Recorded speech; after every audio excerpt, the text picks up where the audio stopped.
ETF index mutual funds నేర్చుకుని stock మార్కెట్లో రాణించాలనుకుంటున్నారా? వెంటనే ఈ నెంబర్కి కాల్ చేయండి. నమస్కారం. కార్తీక పురాణం 27వ రోజు పారాయణలోకి వచ్చాం. జనక మహారాజుకి మహర్షి ఇట్లా తెలియజేస్తున్నారు. కార్తీక వ్రతాలలో కేదారేశ్వర వ్రతం పుణ్యప్రదమైంది. అయితే ఈ కేదారేశ్వర వ్రతం మనకి పారాయణలో చివరికి వస్తోంది, కానీ కేదారేశ్వర వ్రతాన్ని ముందు కాలాల్లోనే చేసేస్తారు. చాలామంది మొదటి సోమవారము, రెండవ సోమవారము, పౌర్ణమి నాడు పౌర్ణమి వ్రతంలాగా కూడా చేసుకుంటారు. చివరి వరకు ఎందుకు చెప్తారంటే ఆఖరి రోజుల్లో విన్నా కూడా, 27వ రోజు విన్నా కూడా 28వ రోజైనా చేసుకుంటారని.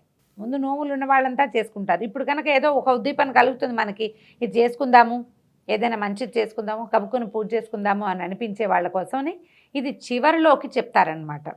అయితే ఈ కేదారేశ్వర వ్రతం పుణ్యప్రదమైనది, పరమేశ్వరునికి అత్యంత ప్రీతిదాయకమైన వ్రతం. బోళాశంకరుడైన పరమేశ్వరుడు ఈ వ్రతం ద్వారా తన కరుణా కటాక్షాల వల్ల అపారమైన సిరి సంపదలను, సకల శుభాలను ప్రసాదిస్తాడు.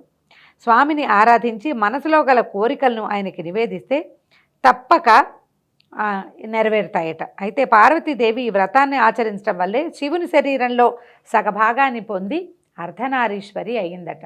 అయితే తొలుత కాలంలో శివపార్వతులు అర్ధనారీశ్వర స్వరూపంలో మనకి ఎప్పుడూ కనపడలేదు, అంతకుముందు లేదట. ఈ లేకపోతే ఈ కథ కూడా చాలా వింతగా చెప్తారు. శివపార్వతులు ఇద్దరూ కైలాసంలో ఉన్నప్పుడు ఒకసారి ఏమైందట, కైలాసానికి వస్తే సురగరుడ కిన్నెర గణాలు, తుంబురు నారదులు అంటే నారదుడు మరియు తుంబురుడు, యక్షగంధర్వాదులు, ప్రమథగణాలు అందరూ కలిసి వివాహం చేసుకుని శివపార్వతులు ఇద్దరూ కలిసి వస్తే వాళ్ళకి చాలా హారతులు ఇచ్చి నీరాజనాలు ఇచ్చి స్వాగతం పలికారట. ఘృతాచి, తిలోత్తమ, ఊర్వశి, రంభ మొదలైనటువంటి అప్సరసలందరూ కూడా చూడచక్కగా నాట్యం చేశారు. నారద తుంబురాదులు అపూర్వమైన గానంతో పరమేశ్వరిని కీర్తించారు. ఇక్కడ పార్వతీదేవి అప్పుడే వివాహం చేసుకొచ్చిందంటే బాలికగానే ఉంది, కన్య, కొత్తగా వివాహమైన అమ్మాయి. ఆమె చూస్తూ ఉంది తన భర్తకి వీళ్ళంతా ఎట్లా నైరాజనాలు పలుకుతున్నారు. సాధారణంగా భర్తలకి గౌరవాలు జరిగితే పక్కనున్న భార్యలకు కూడా ఎంతో కొంత లభిస్తాయి. అయితే అక్కడికి చేరుకున్న వారిలో ఏ ఒక్కరూ పార్వతీదేవికి నమస్కారం చేయలేదట. ఎవ్వరూ పార్వతీదేవికి నమస్కారం చేయలే. అందరూ పరమేశ్వరునే ప్రార్థిస్తున్నారు, ఆయనకే నీరాజనాలు. ఆయనతో పాటు ఆమె పక్కనుంది కాబట్టి ఆమె కూడా కొంచెం హారతులు అందుతున్నాయి అన్నమాట. అందులో ఈ ప్రమథగణాలు చాలా చిత్రంగా నాట్యాలు అవి చేస్తారు. స్వామికి నాట్యం అంటే ఇష్టం.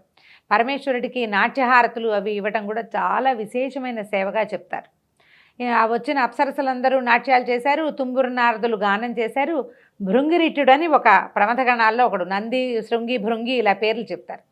ఈ భృంగి అపూర్వమైన రీతిలో నాట్యం చేశాడట. ఆ నాట్యం చేసేటప్పుడు ఆ హారతిస్తూ స్వామి చుట్టూతానే, శివుడి పరమేశ్వరుడి చుట్టూతానే హారతిస్తూ తిరిగాడట. తిరిగేసరికల్లా ఉన్నవాళ్ళంతా ఆనంద పరవశులైపోయారు. అది నీరాజనపు వెలుగులో పరమేశ్వరుడి మహాద్భుత దైవ సౌందర్యాన్ని చూస్తూ మైమరచిపోయారు అందరూ. అయితే పార్వతీదేవి తనని వదిలి ఈయన ఒక్కడికే హారతిస్తున్నారు అనే సంగతి అప్పుడు స్పష్టంగా తెలుసుకుందట. అంతకుముందు ఇద్దరు పక్కపక్కన ఉన్నప్పుడు హారతిస్తుంటే తను కూడా ఉన్నాననుకుంది. ఎప్పుడైతే ఈ భృంగి కేవలము పరమేశ్వరుడి చుట్టూ తానే నీరాజనాన్ని సమర్పిస్తూ తిరుగుతూ ఉండేసరికల్లా ఆమెకు తెలిసింది. అయితే అక్కడ ఉన్న వాళ్ళంతా ఆనంద పరవశులయ్యారు. పరమేశ్వరుడు లేచి వచ్చి నాట్యం చేసి మోకరించి ఉన్నటువంటి భృంగిని ప్రత్యేకంగా వెన్నుతట్టి మరీ మెచ్చుకున్నాడట. మెచ్చుకుంటే మొత్తం ఉన్న సమూహం అంతా కూడా, ప్రమథగణాలు, దైవగణాలు అందరూ కూడా నిలబడి ఉన్న పరమేశ్వరుడికి సాష్టాంగంగా ప్రణామాలు చేశారు, నమస్కారాలు చేశారు. పార్వతీదేవి వెనకాలుండిపోయింది, పరమేశ్వరుడు ముందుకు వెళ్ళాడు. ఆయన ఒకడికే వాళ్ళందరూ నమస్కరించారు. తనని ఒక్కదానిని వెలివేసినట్టుగా వదిలిపెట్టేయటం, అంతా శివుడి చుట్టూ తానే చేరటము పార్వతీదేవి మనసుకి చాలా కష్టం కలిగించిందట. ఏమిటి ఈయన ఒక్కడికే దండం పెట్టినారు, నేను ఈయన భార్యని కదా అనిపించింది అనమాట. ఇది మనకు సహజంగా లోకసహజంగా ఉండేది. ఇది దైవ సంబంధమైన వ్యవహారంగా ఎందుకు చెప్తున్నారంటే మనం ఎట్లా చేయకూడదో చెప్పడం కోసం అన్నమాట ఇది. అయితే ఇది అసలు దీనికి అంతటికి కారణం ఏమిటి? వీళ్ళు అప్పుడు పరమేశ్వరుని ఏకాంతంలో ఆవిడ అడిగిందట, స్వామి అందరూ నిన్ను నమస్కరిస్తారు, నేను కూడా నీకు నమస్కరిస్తాను, కానీ నన్నెందుకు వీళ్ళు వదిలిపెట్టేశారు, నాకెందుకు నమస్కారాలు నీలాగా ఎందుకు లభించలేదు అని అడిగితే, పరమార్థాన్ని ఆశించే భక్తులకు నీ వల్ల ఏమీ ప్రయోజనం లేదని ఆ విధంగా చేశారు. వీళ్ళంతా ముక్తిని కోరుకునేవాళ్ళు, శివ సాయుధ్యమే కావాలి వాళ్ళకి, అందుకని శివుణ్ణే ప్రార్థిస్తారు. నీ వల్ల వాళ్ళకి వనగూడే ప్రయోజనం ఏమీ లేదు, అంచేత నీకు నమస్కరించట్లేదు, నువ్వు నా భార్యగానే నమస్కరించబడ్డావు, కానీ నీకుగా నమస్కారాలు లభించవు అనగానే ఆమె చాలా ఖిన్నురాలైపోయిందట పార్వతి. ఇంత తపస్సు చేసి తల్లి తండ్రిని కాదని గారాల బిడ్డని హిమవంతుడికి నేను అక్కడే ఉండకుండా వీరిని వివాహం చేసుకున్నాను. అపర్ణ ఆఖరికి ఆకులలమలు కూడా తినకుండా ఒట్టిగా వాయుభక్షణ చేసి ఈయన కోసం తపస్సు చేసి నేను ఈయన సాధిస్తే నాకే గొప్పతనము లేకుండా కేవలం భగవంతుడికి మాత్రమే గొప్ప, నేను ఆయన్ని చేరుకున్న నాకెందుకు ఈ గొప్ప లభించలేదు అని ఆవిడ చాలా ఆలోచించిందట. పైగా పరమేశ్వరుడు కూడా ఇల్లాలనైనా ఆలోచించకుండా తన అయోగ్యతను తెలియచేసేశాడు. నీకు యోగ్యత లేదు నమస్కారానికి అన్న వాక్యము ఆమెను చాలా కష్టపెట్టిందట. ఆవిడ ఏం చేసిందట, ఏ విధంగా అయినా ఈ దుస్థితిని తగ్గించుకోవాలి, పోగొట్టుకోవాలి. నాతో పాటు ఉన్న పక్కవాడికి నమస్కారం చేసి నాకు నమస్కారం చేయకపోతే లోపల ఎలా ఉంటుంది కష్టం. ఈ కష్టాన్ని తొలగించుకోవాలని ఆవిడ తపస్సు చేయటం ప్రారంభించింది. ఎంతకాలమో ఒంటరిగా తపస్సు చేసినట్ట వివాహం అయిన తర్వాతే. అప్పుడు కొంతకాలం గడిచాక సిద్ధుడి రూపంలో పరమేశ్వరుడు ఆ ప్రాంతానికి వచ్చేట. కోరిక పట్ల వ్యామోహంతో ఏకాగ్రతను సాధించలేకుండా నువ్వు ఎంతకాలం తపస్సు చేసినా ఏమీ ప్రయోజనాన్ని పొందలేవు. ఇది ప్రధానమైన పాయింట్ అండి. ఈ కథలో పార్వతీదేవి కూడా పరమేశ్వరుని వివాహం చేసుకోవాలి అన్న ఒక్క తలంపుతోటి తపస్సు చేసింది మొదట. ఆవిడ కన్యగా ఉన్నప్పుడు, అవివాహితగా ఉన్నప్పుడు ఆమె కోరిక తీరింది. కానీ ఆమె వివాహిత అయిన తర్వాత ఇట్లా అంటే తనకి గౌరవం లభించలేదన్న దాంతో చేసావు, నీకు ఏకాగ్రత కుదరటల్ల. అప్పుడు ఆవిడ ఏకాగ్రత ఎవరి మీద ఉంది? మొదట శివుడి మీద ఉంది. భగవంతుని మీద ఏకాగ్రత ఉండటం వల్ల నీకు మొదటిసారి తపస్సు కుదిరింది. ఇప్పుడు నీకు భగవంతుని పట్ల ఏకాగ్రత లేదు, నీకు నీ మీదే ఉంది మనసు. ఇది కాదు ఉండవలసింది. నా కష్టం తీరాలి అన్న ఆలోచనతోటి చేసే పూజ పూర్తి స్థాయిలో ఫలించదు. ఈ కథలో మనకి ప్రత్యేకంగా చెప్పేది అదే. నాకు అది కావాలి, నాకు ఇది కావాలి, నాకు ఇది జరగాలి, నాకు ఈ కష్టం తీరాలి, నాకు అది అయిపోవాలి అన్న తలంపుతో ఉన్నవాడికి భగవంతుని పట్ల ఏకాగ్రత కుదరదు. నాకు ఏదవ్వాలో అది చెయ్యి, నన్ను ఏం చేస్తావో అంతా నీ చేతిలో ఉంది, నువ్వే నాకు కావాలని తపస్సు చేస్తేనే, నువ్వే నాకు కావాలని పూజిస్తేనే భగవంతుడు మన యందు ప్రవర్తిస్తాడు. మన కష్టం భగవంతుడి కష్టం అవుతుంది. ఆయనే తీర్చుకుంటాడు. ఎవరికి ఆకలిస్తే వాళ్ళు తింటారు, ఎవరికి నొప్పొస్తే వాళ్ళు మందేసుకుంటారు. భగవంతుడు కూడా అంతే. మనకి భగవంతుడికి అభేదం కావాలి. పూజలో కానీ తపస్సులో కానీ కార్తీక మాసం కథల్లో చెప్తాం, పురాణాల్లో బోలెడన్ని మాటలు చెప్పుకుంటాం. ఇప్పుడు దీపం పెడితే ఇది తొలుగుతుంది, దానం చేస్తే ఇది వస్తుంది, అష్టైశ్వర్యాలు కావాలంటే ఫలానాది చేయండి అని.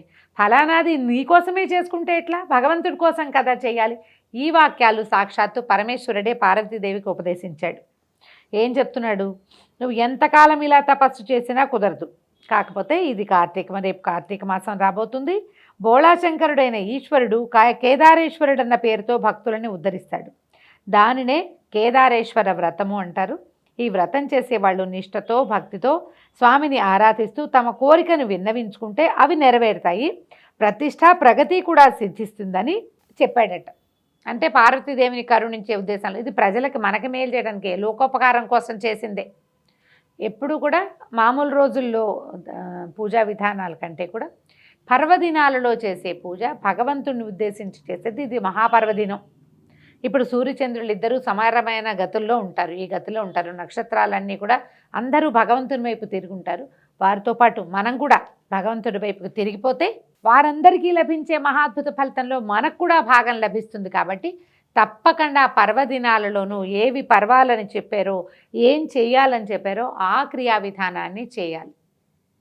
అలానే ఆనతిచ్చాడు. ఇచ్చేసరికల్లా ఈవిడ ఏం చేసిందట, సిద్ధుడు చెప్పిన ప్రకారంగా పార్వతీదేవి తన కోరికను పరమేశ్వరునికి నివేదించుకుంటూ, అంటే నాకు కావాలి అని అడగలేదు, నాకేం కావాలో ఏం చేయాలో అది నువ్వు చెయ్యమన్నది అని నివేదిస్తూ కేదారేశ్వర వ్రతం చేసి పరమేశ్వరునిలో సగం శరీరాన్ని పొంది పరమేశ్వరుని అర్ధాంగి అయ్యింది. దీనినే కేదారేశ్వర వ్రతము, కార్తీక నోము అంటారు. ఈ కార్తీక మాసంలో 4 సోమవారాల్లోను మూడో సోమవారము కార్తీక పౌర్ణమి ప్రసిద్ధమైనవి, సిద్ధిప్రదమైనవి అని చెప్తున్నారు.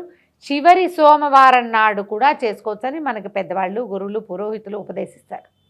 ఆఖరి రోజునైనా సరే, మాస శివరాత్రి రోజునైనా సరే మనం తప్పకుండా ఈ కేదారేశ్వర వ్రతం చేసుకోవచ్చు. భార్యాభర్త ఇద్దరూ కలిసి చేసుకునే పద్ధతి వాళ్ళ ఇళ్లలో ఉంటే దాన్ని కంటిన్యూ చేయొచ్చు. అలా కాని పక్షంలో మనం ఈ కథ విన్నాము. ఇప్పటిదాకా ఏంటంటే కార్తీక మాసంలో ఏం చేస్తాం, కార్తీక దామోదర ప్రీత్యర్థం అని విష్ణు ప్రీతి కొరకు శివారాధన చేస్తాం. ఈ కేదారేశ్వర వ్రతం మాత్రం కేవలము శివుని అనుగ్రహాన్ని పొందటం కోసమే కేదారేశ్వర వ్రతం అహంకరిచి అని సంకల్పం చెప్పుకుని కేదారేశ్వర వ్రత కల్పం అన్ని పుస్తకాల్లోనూ దొరుకుతుంది.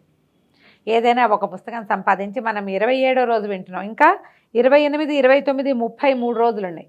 30వ రోజు అమావాస్య కాబట్టి సాధారణంగా క్రియలు ఏమీ చేయలేకపోతాం. పైగా ఈ సంవత్సరం 29వ రోజుకే మనకి కార్తీక మాసం పూర్తయిపోతుంది. ఇంచుమించుగా ప్రతి సంవత్సరము ఇలాగే అవుతుంది, తిథులు తొందరపడతాయి కాబట్టి. ఇంకా 2 రోజులు, ఈ 2 రోజుల్లో అయినా సరే పెద్ద విశేషంగా ఏమిటో చాలా కావాలని ఏమనుకోవద్దు. తేలికపాటి పూజా విధానంగా సంకల్పం చెప్పుకుని మనం శివ పూజ చేసుకోవచ్చు. దానికోసమని చివరి భాగాల్లోనే ఇది చెప్పబడింది అనమాట. సాధారణంగా కార్తీకంలో ఒక చిన్న చిన్న విధులు చెప్తారు, ఫలానావి తినచ్చు, ఫలానావి తినకూడదు అని. ఇప్పటిదాకా పాటించలేకపోయినా కూడా ఈ చివరి రోజుల్లో అయినా సరే మనం ఇది పాటించవచ్చు. కొన్ని విధి నిషేధాలు చెప్తారు. ఇంగువ, ఉల్లిపాయలు, వెల్లుల్లిపాయలు, ముల్లంగి, దుంపలు, గుమ్మడికాయలు, శనగ, పెసర, అలసందలు, నువ్వులు నిషిద్ధం, తినకూడదు. వీటిని మానేస్తే చివరి 2 రోజులు మానేసినా సరే మీకు ఫలితం లభిస్తుంది. తర్వాత మాంసాహారం నిషిద్ధం, చివరి 2 రోజులైనా. ఇట్లు నిషిద్ధమైన వస్తువులు తింటే 7 జన్మాల దరిద్రం సంప్రాప్తిస్తుందని శాస్త్రవచనం. మరి ఇప్పటిదాకా తినేసామండి, ఈ 2 రోజుల్లో మనం మానేస్తే మాత్రం ఏమొస్తుంది అంటే మంచి పని ఒకసారి చేసినా సరే, ఒకసారి చేసినా కూడా ఫలితం ఇస్తుంది.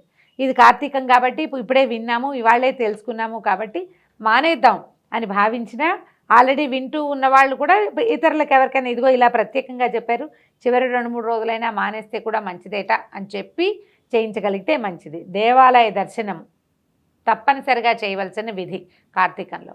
చివరి 3 రోజుల్లో ఏ రోజు కుదిరితే, ఏ పూట కుదిరితే ఆ పూటైనా, అమావాస్య నాడు కూడా దర్శనం చేసుకోవచ్చండి. శివాలయానికి వెళ్ళొచ్చు, విష్ణువాలయానికి వెళ్ళొచ్చు. సమీపంలో ఉన్న ఏ ఆలయంలో అయినా దీపారాధన చేసుకోవచ్చు. దీపదానాన్ని అందరూ స్వీకరించట్లేదని కొంచెం బాధపడుతున్నాం. దేవాలయంలో దీపం పెట్టి వదిలిపెట్టి వచ్చేసినా కూడా ఫలితం లభిస్తుంది. తర్వాత కంచు పాత్రలో భోజనం చేయకూడదు. ఆదివారం ఇంకా రాదనుకుంటా కొబ్బరి, ఉసిరి తినకూడదు. తర్వాత భోజన సమయంలో మౌనంగా ఉండాలి. కార్తీక పురాణం తప్పకుండా వినాలి. చివరి 3 రోజులైనా సరే పురాణాన్ని వినే ప్రయత్నం చేసుకోండి. దీంతో 27వ రోజు పారాయణ పూర్తయిపోయింది. రేపు ఉదయం 28వ రోజు పారాయణలో మళ్ళీ కలుసుకుందాం. నమస్కారం.